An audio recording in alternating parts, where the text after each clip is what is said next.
दोस्तों आपने अगर हमारा चैनल अभी तक सब्सक्राइब नहीं किया है तो प्लीज सब्सक्राइब कर लें और बगल वाले घंटे को भी दबा दें, क्योंकि हम लाते रहते हैं नए नए बिजनेस आइडियाज और नई नई जानकारी केवल आपके लिए। तो नमस्कार दोस्तों, आप देख रहे हो हमारा चैनल जिसमें हम आपके लिए नए नए बिजनेस आइडियाज लेके आते हैं। तो आज का बिजनेस आइडिया एक ऐसा बिजनेस है जिसे आप अपने घर से भी शुरू करके आसानी से काफी पैसा कमा सकते हो। ये बिजनेस एक लघु उद्योग बिजनेस है जिसमें आपको ना ज्यादा इन्वेस्टमेंट चाहिए, ना ज्यादा स्पेस चाहिए, ना ही आपको कोई एक्सपीरियंस चाहिए।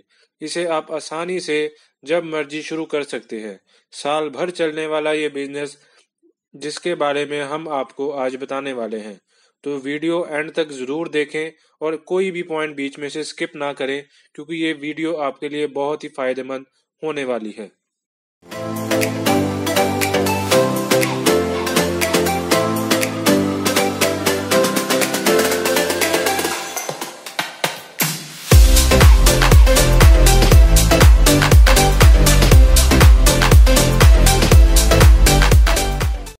दोस्तों आज हम बात करेंगे नॉन वोविंग बैग बिजनेस के बारे में।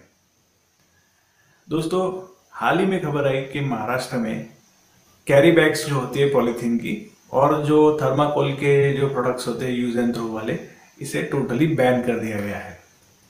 क्योंकि पोल्यूशन इतना ज़्यादा बढ़ रहा है, इसलिए ये धीरे धीरे हर राज्य में प्लास्टिक बैग्स और ये जो थर्माकोल है इसके जो प्रोडक्ट्स है ये टोटली बैन हो जाएंगे।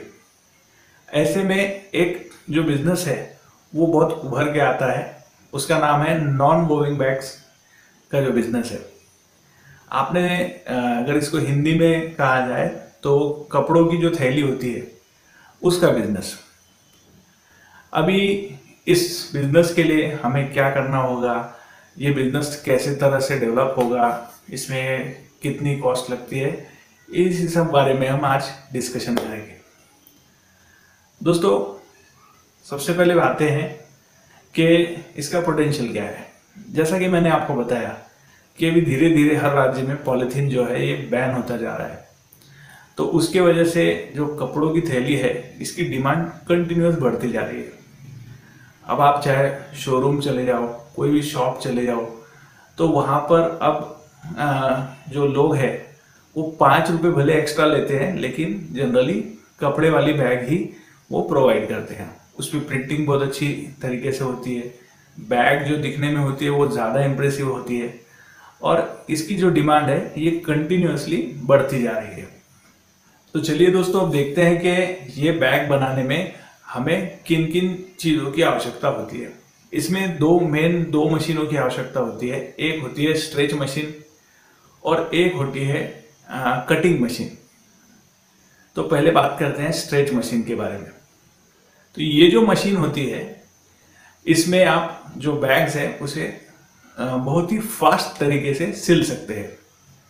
ठीक है, इसमें लगभग 1 दिन में आप अगर एक नॉर्मल बैग की बात की जाए तो लगभग आप 2500 थैलियों को सिल सकते हैं। इसके बाद जो दूसरी मशीन होती है वो होती है कटिंग मशीन। इसमें आप चाहे तो डी कट होता है वो कर लो, चाहे तो डब्ल्यू कट होता है वो कर लो। इसमें अलग अलग तरीके से आप मशीन में जो आपकी बैग है उसको कट कर सकते हो और जो उसका शेप है वो बहुत ही बेहतरीन तरीके से आप अपने हिसाब से बना सकते हो। अब रही बात इसकी कि कितने स्पेस में ये बिजनेस स्टार्ट आप कर सकते हैं। इस बिजनेस को स्टार्ट करने के लिए आपको एक छोटे से रूम से भी आप अपना काम चला सकते हैं। 10 बाय 10 के अगर रूम है तो बहुत ही बढ़िया। तो इतने छोटे एरिया में भी ये बिजनेस शुरू किया जा सकता है। दोनों मशीन उसमें प्रॉपरली फिट बैठ सकती है। यानी अगर आप इसे घर से ये बिजनेस करने का सोच रहे हैं तो ये बहुत ही अच्छी अपॉर्चुनिटी साबित हो सकती है।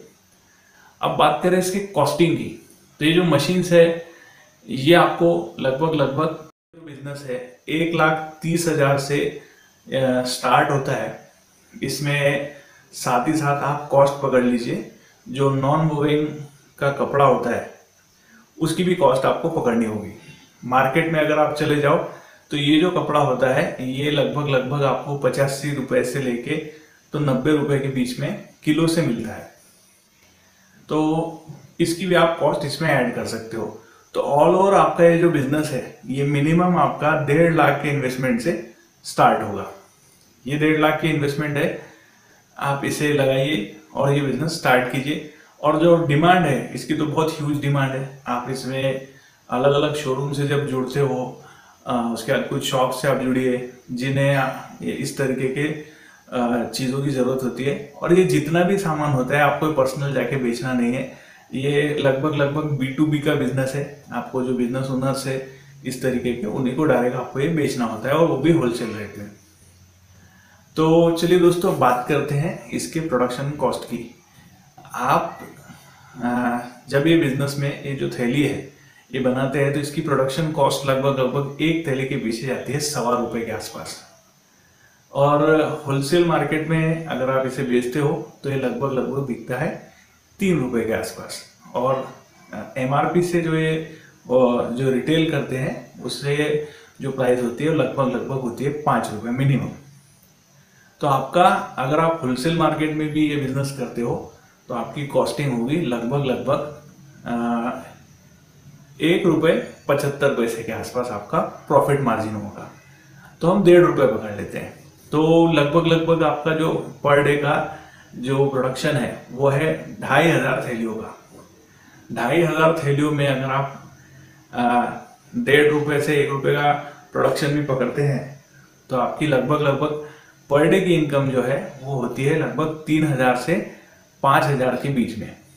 तो 3,000 से 5,000 के बीच का आपका जो पर डे इनकम है ये स्टार्टिंग फेज में बहुत ही सफिशिएंट इनकम है, बहुत ज़्यादा अच्छी इनकम है। तो इससे आप अपना बिजनेस बढ़ा भी सकते हैं, धीरे धीरे आप बड़ी मशीन्स भी ले सकते हैं और आप अपना बिजनेस को इस तरह से ग्रो कर सकते हैं।